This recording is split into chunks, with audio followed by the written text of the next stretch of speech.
Halo, balik lagi. Nah, kali ini kita akan ngomongin tentang aset. Rasio yang kaitannya sama aset.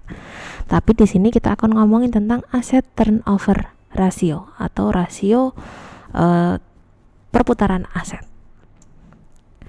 Nah, di sini rasio ini yang kalian gunakan untuk melihat kira-kira pemanfaatan aset yang kalian punya itu seefektif apa sih?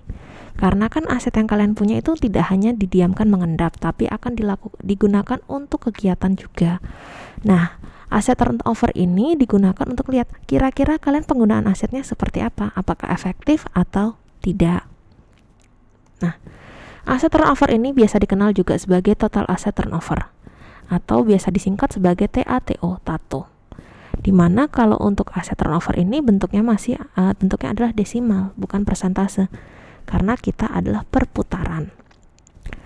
Nah, total asset turnover ini bisa didapatkan dari penjualan atau total penjualan atau total pendapatan dibagi dengan total aset. Jadi data yang kalian dapatkan dari laporan laba rugi sama neraca. Di sini balik lagi saya ada contoh soal. Sebuah perusahaan memiliki total penjualan sebanyak 127 juta. Dan memiliki total aset sebanyak 500 juta. Kira-kira nilai aset turnovernya berapa?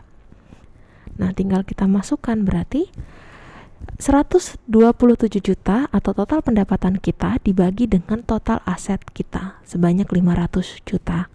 Ketemunya adalah 0,254. Nah, sangat simpel untuk di sini, untuk di total aset turnover ini. 0,254 ini diartikan ketika kita menggunakan 1 rupiah aset kita untuk perputarannya atau untuk digunakan kegiatan operasionalnya, maka akan menghasilkan penjualan sebesar 0,254. Atau mungkin gini simpelnya, ketika perusahaan mempunyai nilai total aset turnover sebanyak 0,5.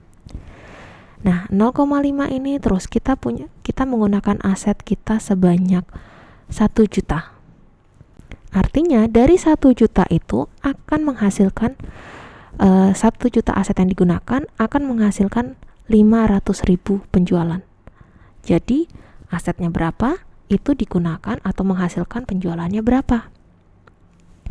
Nah, kasusnya untuk total aset turnover ini ketika nilainya semakin tinggi semakin efektif, karena kalau nilainya lebih dari 1, katakanlah 1,5. Artinya, ketika aset yang digunakan 1 juta misalnya. 1 juta itu digunakan untuk operasional, untuk apa-apa, dan yang lainnya ternyata akan menghasilkan penjualan sebanyak 1.500.000. Jadi konsepnya gitu. Asetnya punya berapa, akan menghasilkan penjualannya berapa. Tapi kalau nilainya terlalu rendah, berarti kamu pakai asetnya banyak. Tapi dibandingkan dengan penjualan yang kamu dapatkan nggak sebanding. Makanya untuk total asset turnover ini makin tinggi, makin efektif. Semakin kamu menggunakan secara efektif penggunaan asetnya dan menghasilkan penjualan semakin banyak, otomatis semakin bagus buat perusahaan. Gitu. Sehingga kaitannya adalah berapa total asetmu, berapa penjualan yang kamu dapatkan.